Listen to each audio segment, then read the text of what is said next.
최근 유통업계는 쿠팡 같은 온라인 채널의 비중이 굉장히 커지고 있잖아요. 반대로 이마트나 롯데마트 같은 오프라인 매장들은 그 어느 때보다도 좀 어려운 시기를 지나가고 있습니다. 그런데 코스트코는 예외입니다. 혼자만 잘 나가고 있어요. 24년 4분기에 국내 주요 유통업체의 방문자 트래픽을 보면 모두 전년 동기 대비 방문자 트래픽이 줄고 있는데 코스트코만 이렇게 늘어나고 있거든요. 요새 마트 가서 뭐 살 거 없다, 쿠팡에 다 있다 하면서도 코스트코는 직접 가야 하는 이유가 뭔가 있는 거라고 볼 수가 있는 거죠. 코스트코를 단지 외국 브랜드의 대형마트 정도로 생각하시는 한국 분들도 많은데요. 사실 전 세계적으로 놓고 보면 엄청난 규모의 회사입니다. 최근 사업연도 기준으로 글로벌 연결 매출액이 2,500억 불, 원화 기준으로는 350조 정도가 됩니다. 미국 주요 기업들의 매출액과 비교해 보면 이게 얼마나 대단한 규모인지 감이 오실 텐데요. 엔비디아의 매출이 1,300억 달러니까 코스트코 매출의 뭐 한 2배 정도가 낮고요. 또 테슬라 매출은 1,000억 달러 정도가 되니까 코스트코가 뭐 2.5배 정도가 많죠. 삼성전자보다도 매출액이 커요. 삼성전자가 24년도 매출액이 300조 원 정도니까 달러 환산하면 한 2,200억 달러 정도가 됩니다. 삼성전자 매출액보다 코스트코 매출액이 더 큰 거죠. 비슷한 매출액 규모로 뭐 비교해보면 마이크로소프트 정도가 있어요. MS 매출액이 2,450억 달러 정도니까 뭐 얼추 비슷하다고 볼 수가 있죠. 물론 업종이 전혀 다른 회사들이니까 단순하게 비교하기는 어렵지만 코스트코의 규모는 글로벌 탑티어 수준인 건 분명합니다. 몰랐는데 코스트코가 그 정도 규모라고요? 되게 큰 회사예요. MS나 뭐 엔비디아 뭐 이런 회사 이름이 나오는데 그러면 코스트코 코리아도 되게 엄청난 규모가 있죠? 코스트코 코리아 매출도 엄청나죠. 24년 기준으로 매출이 6.5조 원이었는데 20년도 4.5조 원에 비하면 4년 동안 44%가 성장을 했거든요. 국내 마트 3대장을 우리가 이마트, 롯데마트 그리고 홈플러스 정도로 보는데요. 롯데마트 매출액이 5.6억 원이었으니까 이거는 넘어섰고요. 좀 어려운 시기를 보내고 있는 홈플러스 매출액도 6.9억 원이니까 조만간 이것도 넘어서지 않을까 싶습니다. 코스트코 사람들 진짜 많이 가긴 가는군요. 많이 가고 있습니다. 왜 이렇게 사람들이 코스트코를 계속 찾는 걸까요? 뭐 여러 가지 이유가 있겠지만 가격 대비 좋은 품질의 제품을 살 수 있다고 느끼기 때문입니다. 이런 정체성을 가장 단적으로 보여주는 예가 바로 PB 상품인 커클랜드죠. 그런데 개인적인 느낌은 어디까지나 주관적일 수가 있잖아요. 우리가 뭐 싸게 산다고 생각하는 게 진짜 싸게 사고 있는 건 아닐 수도 있으니까. 과연 사람들은 코스트코에서 좋은 제품을 정말 싸게 사고 있는 게 맞는 걸까요? 그게 사실인지 재무제표에서 한번 확인해 보도록 하겠습니다.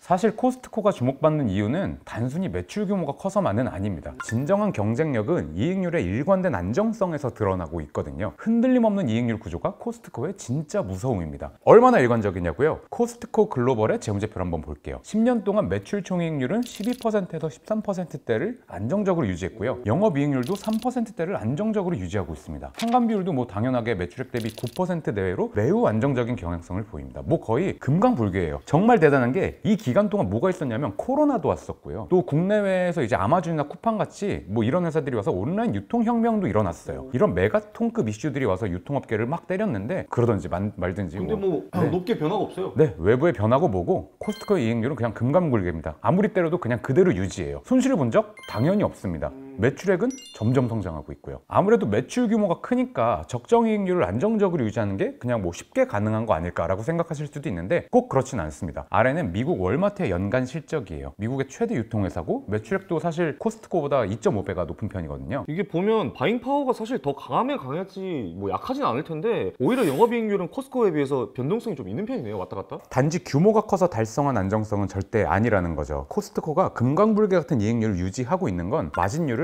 관리하고 있기 때문이에요. 관리. 마치 관리하고 있는 것처럼 보여졌는데 정말로 관리를 하고 있기 때문입니다. 정말로? 네, 코스트코는 마진율을 최종 목표로 삼고 그 마진율 제한을 철저히 지키면서 회사를 운영하는데 이게 일반적인 유통업체랑은 생각보다 꽤 차별화된 모델인 거거든요. 우선 코스트코는 마진율의 상한을 정합니다. 일반 상품은 뭐 통상 한 14% 이하, PB 상품인 커클랜드는 15% 이하 정도로 잡아두고 있고요. 대신 높은 회전율과 멤버십 수수료로 이익을 보완합니다. 그래서 다른 유통업체들에 비해서 가격 경쟁력이 있는 걸로 정평이 나 있는 거죠. 그러면 이 관리 뭐 마진율 제한 정책이라고 하는 거는 우리나라 대형 할인마트 최저가 정책 뭐 이런 거랑 비슷하다고 봐야 되나요? 비슷해 보이지만 사실 조금은 결이 달라요. 예를 들면 다른 회사에서 2,000원에 파는 걸 우리가 뭐 1,900원에 팔 수도 있어요. 근데 우리가 15%의 마진을 먹는 매출액이 1,000원이면 1,000원에 파는 거예요. 이런 경우라면 마진율 제한 정책이 최저가 뭐 또는 초저가 정책까지도 갈 수가 있겠죠. 근데 반대로 우리는 죽었다 깨나도 그 마진율로 놓고 보면 한 2,200원까지밖에 판매가 안 될 것 같아요. 그러면 그냥 입점시키는 걸 포기합니다. 아니면 원가를 절감시켜서 마진율을 맞춥니다. 참 쉽죠? 이게 너무 간단해 보이는데 이게 말처럼 쉽네요, 이게? 근데 코스트코한테는 가능해요. 그게 가능하다는 걸 계속 보여줘 왔고요. 예를 들면 납품 단가가 안 맞는 상품이면 PB 상품으로 전환을 시켜버립니다. 일례로 코스트코에서 예전에 센트룸 같은 비타민을 되게 많이 팔았는데 네. 점점 이제 납품 단가가 높아져서 마진율 맞추기가 좀 어려워졌다고 해요. 그래서 대신 커클랜드 비타민을 만들어서 브랜드 전환을 해요. 커클랜드 비타민. 고품질 원재료 자체 확보해서요. 아니면 뭐 멀티팩이나 대용량으로 구입하고 판매를 해서 단가를 낮추기도 하고요. 이런 코스트코의 일관적인 정책은 수십 년 동안 전 세계 소비자의 신뢰를 쌓게 됐습니다. 이제 소비자들은 코스트코는 그냥 믿고 삽니다. 수수 제품만 파는 대신에 낮은 가격 그리고 품질을 보장하는 전략을 수십 년 동안 안정적으로 유지해왔기 때문에 코스트코 고객들은 이 정도면 뭐 가장 싸고 좋은 가격일 거야 라는 신뢰를, 그 신뢰 기반을 형성하고 있습니다. 단순히 싸기만 한 게 아니라 고품질 저가격의 상징이 된 거죠. 하긴 뭐 사람들 인식을 보면 코스트코 하면은 싼데 좋다 이런 생각이 많이 있는 것 같거든요. 맞아요. 가격은 저렴한데 품질은 좋다는 인식이 경험적으로 쌓이면서 무한 신뢰가 생긴 겁니다. 그 신뢰가 깨지지 않고 만족으로 이어지고 있다는 근거는 바로 회원갱신율이라고 볼 수가 있겠죠. 한국과 미국 모두 회원갱신율을 매년 90% 이상으로 항상 유지하고 기록하고 있거든요. 회원들은 멤버십 수수료를 투자라고 받아들이면서 충분히 비용을 상쇄하는 혜택이 있다고 생각하는 경향이 높은 걸로 나타나고 있습니다. 근데 이게 소비자가 그렇게 느끼는 거랑 코스트코가 진짜 싸게 파는 거랑은 좀 다른 얘기잖아요. 코스트코가 그럼 기록한 3%대의 그 영업이익률은 뭐 과연 진짜 낮은 거라고 봐야 될까요?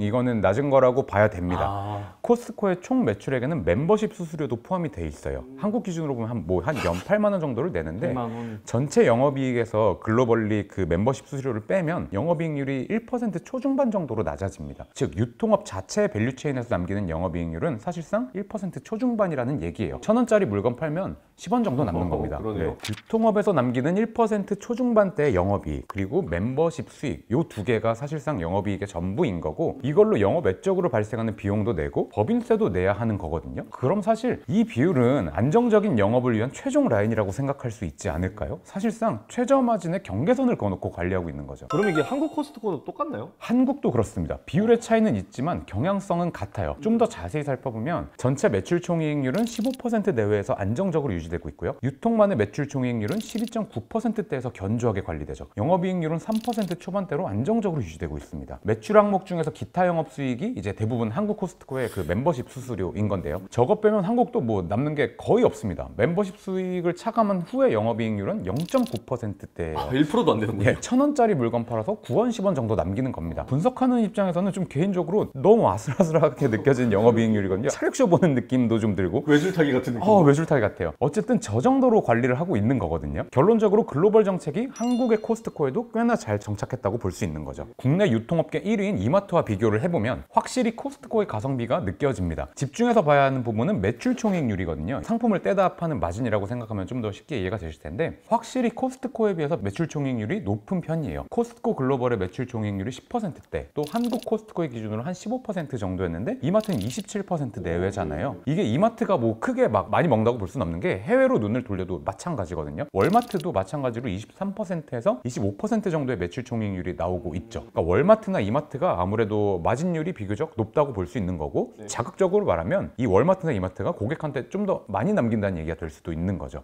영업이익률로 놓고 보면 이마트도 별로 안 남기는 거 아닌가요? 아쉽지만 이건 안 남기는 게 아니라 이마트는 코스트코에 비해서 판관 비율이 높을 수밖에 없는 구조를 가져 있어서 어쩔 수가 없는 겁니다. 누가 옳고 그르다는 게 아니라 사업 구조가 그렇다는 거예요. 현실이 그렇다는 거죠. 그렇죠. 네. 일단 이마트는 사업군이 굉장히 다각화되어 있잖아요. 그냥 이마트뿐만 아니라 이마트24 편의점도 네. 있고 뭐 이마트 트레이더스, 일렉트로마트, PK마켓, 뭐 노브랜드 등등등 다양하게 브랜드가 확장되어 있잖아요. 브랜드가 많다는 건 브랜드별로 초기 투자를 새로 해야 된다는 말이 되는 거고, 뿐만 아니라 관리 포인트도 많아질 수밖에 없다는 말이 되는 거거든요. 또 취급 상품 수도 이마트가 훨씬 많아요. 이마트는 이제 수만 개의 상품을 취급하고 있거든요. 반면 코스트코는 취급하는 제품 수가 약 4,000개 정도인데 이거에 비해서 상품 종류수가 이마트는 뭐 거의 10배 이상이 많은 거거든요. 게다가 가성비 상품뿐만 아니라 프리미엄 상품도 다루고 있죠. 툭불급 한우나 뭐 유기농 과일, 고급 와인 등등 그런 걸 다 관리해야 되죠. 마찬가지로 각 제품별로 관리해야 할 포인트가 많아진다는 얘기가 되는 거겠죠. 또 MD 행사 같은 것도 이마트가 뭐 훨씬 많죠. 사실 이 행사 하나하나가 그때그때의 시간과 노력과 뭐 비용이 드는 일인 거거든요. 당연히 관리 비용의 상승 요인인 거죠. 결국 이런 구조에서는 이마트는 판관 비율이 코스트코보다 높을 수밖에 없고, 품목이 많아지다 보니까 품목당 구입 매입하는 수량은 줄어들 수밖에 없을 테니 바잉 파워도 당연히 비교적 낮아지게 되는 요인이 될 겁니다. 물론 코스트코에 비해서 소비자는 이마트에 가서 더 다양한 제품군을 만나볼 수는 있겠죠. 다만 그 대가로 고객은 이마트에게 좀 더 많은 마진을 남겨줄 수밖에 없는 겁니다. 그런데 이게 코스트코도 사실은 그 상품이 엄청 많고 굉장히 큰 매장이긴 한데 어떻게 이런 마진율 맞추는 게 가능한 거죠? 이마트의 반대로 하나씩 생각해보면 코스트코의 마진율 제한 정책을 좀 이해하기가 쉬워지거든요. 아까 앞서 말씀드린 것처럼 이마트 같은 대형 할인 매장은 통상 수만 개의 제품을 취급하는 걸로 알려져 있어요. 적게는 3만 개, 많게는 8만 개, 10만 개 이상 간다고 보는 경우도 있고요. 근데 코스트코는 4천 개 가량만 딱 취급을 합니다. 한국 기준으로는 4,300개 정도라고 해요. 대형마트보다 취급 품목이 10배에서 20배는 적은 편인 거거든요. 근데 그냥 제품 수를 줄이는 게 아니라 잘 팔릴 만한 제품으로 한두 개만 남기는 거예요. 각각의 제품군에서 취급 품목을 줄이되 좋은 품질의 제품을 남기고 대신 더 저렴한 가격으로 판매해서 고객에게 가치를 선사하는 거죠. 그럼 일단 카테고리 안에서 제일 괜찮은 제품만 파는 거니까 대량 판매가 되기 시작을 하고 코스트코는 대량 구매를 하게 되는 거죠. 그럼 일단 매입 단가를 낮출 수 있는 협상력이 생기게 되는 겁니다. 근데 공급업체를 그냥 후려치는 게 아니라요. 공급업체 입장에서는 원래 100개 팔아서 10,000원 벌었었는데 1000개 팔아서 40,000원 벌게 해주는 거예요. 공급업체 입장에서도 뭐 나쁘지 않은 상태겠네요. 나쁠 게 없는 거죠. 그러니까 이거는 갑질이 아니라 일종의 협상력의 결과라고 봐야겠죠. 또 종류도 적고 회전율이 높은 제품들만 있으니까 재고에 대한 위험이 적어집니다. 팔리는 제품만 있으니까 안 팔려서 폐기하는 품목은 대형 할인마트에 비해서 확연히 적어지겠죠. 이걸 확인할 수 있는 게 재고 회전율 수치인데요. 코스트코의 매출원가 대비 재고 자산 회전율은 최근 실적 기준으로는 12.5% 정도가 나와요. 최근 5년간 추세를 놓고 봐도 12에서 13 정도는 계속 나오고 있고요. 그에 비해 이마트는 9에서 10 정도로 확인이 되죠. 확실히 전체적인 회전율이 코스트코가 우위에 있다고 볼 수밖에 없는 거죠. 앞서 살펴본 것처럼 또 코스트코는 자체 브랜드인 커클랜드 시그니처를 통해서 좋은 품질의 제품을 경쟁력 있는 가격에 제공하기로 유명합니다. 아무래도 시중의 제품들은 광고비, 마케팅 비용, 유통 마진이 더 포함될 수밖에 없는데 중간 마진 없애고 또 자체 유통망을 통해서 고품질의 제품을 더 낮은 가격으로 제공하도록 만들고 있는 거죠. 예를 들어서 소고기 같은 건 워낙 유명하잖아요. 장기간 동안 고정적으로 공급할 수 있는 공급처를 확보하고요. 대량 직매입을 통해서 도매 수준으로 가격을 낮춰버리고 정육을 또 직접 해서 공급을 하죠. 물론 이제 소비자에게도 대용량으로 파는 경우가 많아서 소비자가 직접 좀 소분해야 되는 노력은 해야 되지만 동일 등급보다 10%에서 30%까지도 커클랜드 브랜드가 저렴하다고 하거든요. 이와 유사하게 올리브오일, 건전지, 커피, 생수, 화장지, 또 와인이나 보드카까지 이런 게 커클랜드 라인업에 다 포진해 있죠. 이렇게 커클랜드가 고품질로 합리적인 가격으로 또 제품을 판매하게 되면서 두 가지 순효과가 나타났다고 합니다. 우선 회원제 시스템과 시너지 효과가 생겼어요. 회원들에게 더 좋은 제품을 제공할수록 갱신율이 늘어나기 마련인 거잖아요. 근데 커클랜드 제품이 그 역할의 핵심을 담당하고 있는 거죠. 영업이익의 근간인 회원 수수료를 늘려주는 요인이 됐죠. 또 유명 브랜드 거래처와 가격 협상을 할 때 커클랜드 제품으로 대체할 수 있다는 압박 수단으로 활용하기도 해서 그렇구나. 네, 양질의 제품을 계속해서 더욱더 좋은 가격에 공급할 수 있게 만들어줬다고 합니다. 우리가 만들면 되지 이렇게. 그렇죠. 실제 이제 코스트코가 원래는 스타벅스에서 원두 공급을 받고 있었는데요. 스타벅스가 공급 가격을 자꾸 올리려고 하니까 가격 협상에 좀 난항이 있었다고 해요. 그랬더니 코스트코가 결국 이제 그럼 커클랜드 브랜드로 우리가 그냥 자체 커피 원두를 출시하겠다고 선언을 했고 결국 스벅이 이제 가격 인상 요구를 철회했고요. 더 나아가서 커클랜드 시그니처 커피를 스벅에서 이제 OEM 방식으로 납품하고 있습니다. 커클랜드 커피가 스벅에서 나오고 있는 거거든요. 유사하게 커클랜드 골프공도 타이틀에서 만들고 원래 타이틀리스트에서 만들었잖아요. 맞습니다. 네. 이와 유사한 사례로 선크림, 건전지 같은 것도 이렇게 비슷하게 항상 적용이 됐다고 하더라고요. 협상력의 일환이 되겠네요 이게. 맞습니다. 커클랜드가 좋은 품질의 제품을 경쟁력 있는 가격에 판다는 컨셉인데 그럼 실제로 마진은 어떨까? 한번 비교를 해봤거든요. 아마 매출 중에서 제품 매출액이 이제 커클랜드 시그니처의 판매일 건데 여기서 발생하는 매출 총이익률은 9%에서 10% 정도로 확인이 돼요. 일반 벤더사한테 공급받아서 판매하는 매출은 아마 상품 매출일 건데 이 상품 매출의 매출 총이익률은 13.7% 정도니까 확실히 커클랜드가 이제 원가 대비 마진폭이 좀 낮은 편인 거죠. 코스트코는 일반 상품에 비해서는 커클랜드 시그니처에서 정말로 마진을 덜 남기고 있는 게 맞네요. 보니까. 맞습니다. 또 다른 할인마트와 다른 점을 비교해보면 코스트코는 여러 개의 매장 컨셉 같은 게 없거든요. 대형 창고형 매장 컨셉 딱 하나만 가지고 가는 거기 때문에 결국 관리 포인트의 최소화라는 목표에서 비교 우위를 달성할 수 있게 만들어줍니다. 아까 이마트는 굉장히 많은 매장 컨셉들이 있었던 거와 비교해보면요. 뿐만 아니라 최저가 행사 같은 MD 행사도 비교적 비교적 적은 편이죠. 앞서 살펴본 이런 경영 기조는 매입 단가 절감에 더해서 인건비까지 절감될 수밖에 없습니다. 실제로 코스트코와 이마트의 손익계산서에서 매출액이랑 급여성 비용의 이제 비율을 살펴보면 이마트는 매출액 대비 급여성 항목의 비율이 8%에서 9% 정도가 나오는데요. 반면에 코스트코 코리아는 5%대입니다. 코스트코의 판매 단가가 이마트에 비해서 높은 것도 아닌데 말이죠. 즉 제품 종류 수를 줄이고 또 다양하게 관리 포인트를 절감시키고자 했던 그 노력의 결과는 매입 단가를 낮춘 효과뿐만 아니라 인건비 절감의 효과로도 나타나는 거죠. 여기에서만 마진율 3%를 추가 확보하고 있는 거라고 봐야 됩니다. 코스트코는 뭐 다 겪을 수 있는 이런 특수한 상황들을 최소화해가면서 자기 혼자 묵묵히 제갈 길 가고 있는 그런 느낌이거든요. 맞습니다. 네. 제품 종류 수를 줄이는 경영 기조, 비단 재고에만 국한되지는 않습니다. 용역사 전반에 걸쳐서도 적용이 되죠. 아시다시피 코스트코는 특정 카드사 카드로만 결제가 가능하잖아요. 코스트코 코리아가 가맹 계약을 이제 특정 카드사와만 체결을 하는 대신에 독점권을 주는 대신에 가맹 수수료를 낮추는 전략을 항상 취해왔잖아요. 2000년부터 2018년까지 이제 삼성카드가 그거를 담당했고 그 이후에는 지금 현대카드와 제휴를 맺고 있거든요. 삼성에서 현대로 교체될 당시에 이제 나타났던 가맹점 수수료율이 0.7%였던 걸로 알려져 있는데 다른 대형마트는 한 1.5% 정도로 알려져 있거든요. 2배 정도군요. 예, 어떻게 보면은 그 제품 종류 수를 줄이는 전략을 카드사 파트너한테도 그대로 적용을 했다고 볼 수 있죠. 카드 가맹 수수료는 사실 다른 다양한 수수료들과 합쳐져서 그 손익계산서에서 지급 수수료라는 계정에 포함이 되는데요. 코스트코의 지급 수수료 액수가 되게 흥미롭습니다. 우선 코스트코는 외국계 기업이다 보니까 해외 모법인한테 지급해야 되는 로열티가 있어요. 이건 사실 자연스러운 거고 통상 매출액의 1% 정도로 나타나 있는데요. 특권자 주석을 보면 매출액의 1%와 거의 유사한 수준으로 지급 수수료가 나가고 있거든요. 그럼 지급 수수료 총액에서 특권자에게 가는 로열티 지급 수수료를 빼면 온전히 한국에서만 장사하면서 발생하는 그 지급 수수료의 금액을 알 수 있겠죠. 그 금액이 매출액 대비로 보면 한 1.8%, 1.9% 수준으로 유지가 되고 있는데 이 지급 수수료에는 카드 수수료도 들어가는 거고 엔간히 다른 회사랑 용역하는 수수료도 여기 다 들어가거든요. 이 계정의 특성이 그래요. 지급 수수료는 뭐랄까 좀 나머지 거 다 넣는 계정이거든요.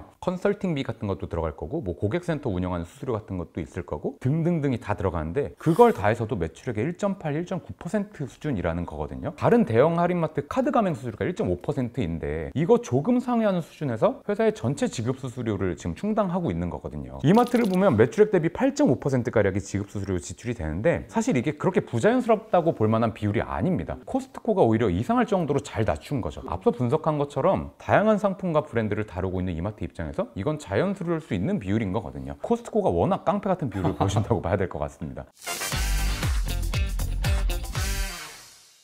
아, 이걸 진짜 뭐 시몬스 같은 편안함이라고 표현을 해야 될지 말씀하신 대로 뭐 금강불개 같은 뭐 탄탄함이라고 이렇게 표현해야 될지 이런 좋은 영업이익률을 지키면서 꾸준하게 성장하고 있는 대규모 우리 창고형 마트 코스트코인데 이게 앞으로 미래는 어떨 것 같나요? 제가 사실 쿠팡을 되게 많이 이용을 하거든요. 아이들이 어리기도 하고 그 장 보러 가는 게 쉽지가 않아서 저는 근데 사실 쿠팡 로켓 배송 처음 나왔을 때 이런 대형 할인마트들은 다 망했다고 생각했어요. 왜냐면 필요한 걸 검색하고 클릭하기만 하면 내일 아침에 배송이 다 돼 있는데 그렇죠. 할인 매장을 뭐하러 가겠어라고 생각을 했는데 네네. 근데 제가 간과한 게 있더라고요. 쇼핑 자체가 사실은 하나의 컨텐츠거든요. 왜 어릴 때 엄마랑 시장 갔던 거 생각해보면 다 즐거운 추억들이잖아요. 네, 맞아요. 엄마랑 함께 했던 뭐 가장 소박하면서도 가장 따뜻한 추억 같은 건데 코스트코에서 시간도 어찌 보면 비슷하거든요. 쇼핑뿐만 아니라 우리 앞에서 말하진 않았지만 피자랑 핫도그도 먹어야 돼요. 거기 뭐 음식 맛있게 팔더라고요. 예, 먹어야 되거든요. 즐거운 과정들이 그 오프라인 쇼핑에서 있는 거거든요. 근데 쿠팡은 이게 없어요. 코스트코에는 이게 있고요. 근데 물론 오프라인 쇼핑의 따뜻함만을 무기로 이제 쿠팡의 속도와 편리감을 대적할 수는 없어요. 그래야 되는 거면